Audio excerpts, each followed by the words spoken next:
Now, while we were preparing, and later on while we were preparing, there was an event marking centenaries for John Maclean and Thomas Muir at Douglas Academy, sponsored by the Thomas Muir Society, and we got reports back of a very interesting presentation by one of the pupils there, Tom Allanach.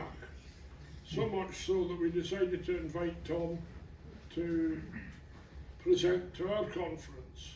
I'm hopeful that Tom is about to demonstrate conclusively, as I say, the truth of the proposition that John Maclean has relevance for us today. So this is Tom Allanach. He's from Douglas Academy, and I'd like you to all to give him a warm welcome.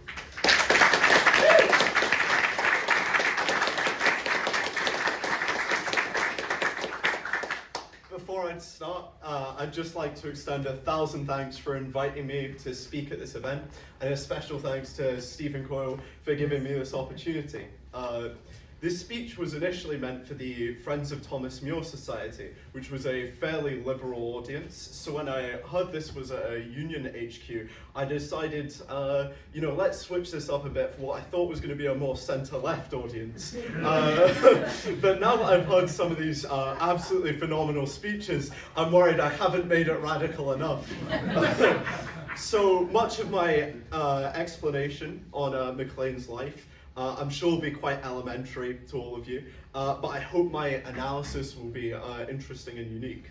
So today, I'll be briefly speaking on the relevance of John Maclean to the modern youth. Now, I'm embarrassed to admit that before my wonderful history teacher told me who John Maclean was a few months ago, I had no clue about his life, his ideas, who he was. This is doubly embarrassing because, as a lover of history, I've even been to an event celebrating the radical roots of the Clydeside, and I hadn't even heard his name once. This was attended by multiple organisations who work to archive local history, but after much reading of their sources, and broader than that, I couldn't be prouder to speak on the values of this great man. If you were to read the inscription on the mace that represents Scottish Parliament, you would find 3 values: wisdom, justice, and compassion. John Maclean embodied all these traits in a most profound sense. As a warrior of compassion, he fought against conscription in the First World War and was charged with sedition for standing up for justice for those who sent off millions of young men under false pretext to die in what he saw as an imperialist war. He put these contentions into words that the average Clydeside dock worker of the time could understand when he'd educate thousands of workers in open-air speeches on the injustices of the society they found themselves in, where millions were condemned to wage slavery, to kill their fellow workers abroad, or be that very same soldier, wounding and being wounded in grueling trench warfare. As well as embodying compassion, Maclean also placed an immense value on wisdom throughout his life. Growing up, he had an acute knowledge of social injustice, as his parents were direct victims of the Highland clearances. He grew up learning Gaelic and never forgot his cultural roots, taking inspiration from some of the more communal aspects of the clan system into his conception of collectivist politics. He had a keen interest in education, graduating as a Master of Arts from the University of Glasgow. He became a teacher, but under the Defence of the Realms Act, was thrown from his post at Lawn Street Primary School for his politics. Never breaking a stride, he took his education to the masses, a year later founding the incredibly influential Scottish Labour College and committing himself full-time to becoming a Marxist educator, particularly in the realm of economics. On the 15th of April 1918, Maclean was accused of sedition for his advocacy, in what was essentially a kangaroo court, where people quoted excerpts from his speeches from notes they had apparently memorized after his meetings. He was sentenced to 5 years of penal servitude, an act which should rightfully be condemned in all instances. In his defense, not only of himself, but of justice, he decided to represent himself in court as he saw through its theatrical nature, realizing that no amount of bourgeois lawyers could have saved him from the sentence that he was going to be given. In his subsequent speech from the Edinburgh Dock, we can really see him take a stance for justice. I know all of you will have heard this quote before, but it's so good that I can't not say it. He says, "I wish no harm to any human being, but I, as one man, am going to exercise my freedom of speech. No human being on the face of the earth, no government is going to take from me my right to speak, my right to protest against wrong, my right to do everything that is for the benefit of mankind. I am not here then as the accused. I am here as the accuser of capitalism, dripping with blood from head to foot." After mass protests and constant calls for his freedom from the socialist papers, he was finally freed when the armistice was signed on the 11th of November. Though his sentence was shorter than anticipated, it had a horrid effect on him. Being force-fed through tubes by unsympathetic guards, he gained the look of somebody twice his age, eventually dying of pneumonia only 44 during a speech, after giving his only overcoat to an impoverished man from Barbados just a week before.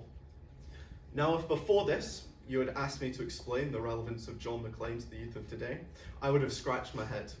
But now I see that in a time of rampant monopolization, war and invasion, the rise of the far right internationally, and the looming of larger conflicts once more, I feel that we need more people like John Maclean in this generation. The youth of today face the future, above all, as John Maclean did, for justice, confronting the powers that be. Just as he did, the politically active youth are fighting for a voice that the current system of tyranny by unelected politicians and the CEOs they are beholden to simply cannot give. We fight for democracy, that is, something against the current system of exploitation and domination.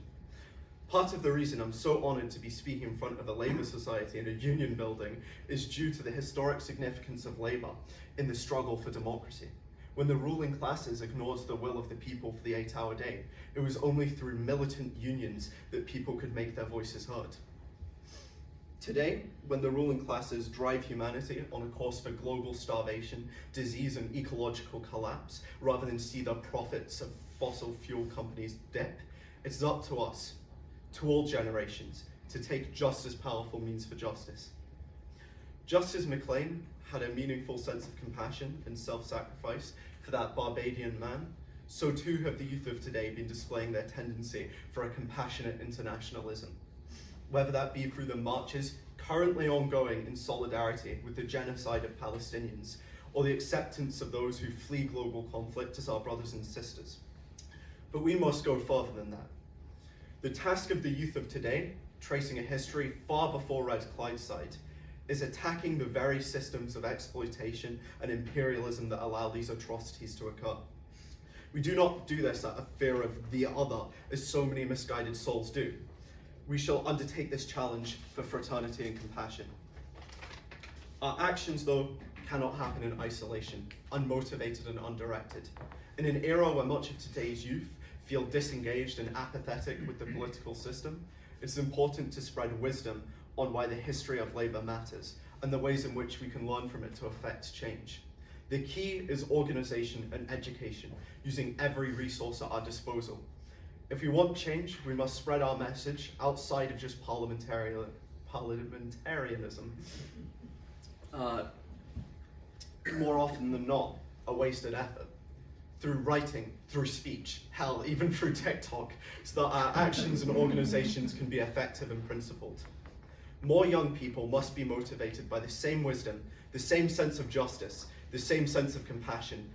More young people must have the conviction of John Maclean, the spirit to stand up against the wrongs of the world, the deaths of hundreds of thousands in the illegal invasion of Ukraine, against the regimes that beat women to death for letting their hair blow free in the wind, and against those authoritarian powers that would seek to place billions under the yoke of an imperial hegemony.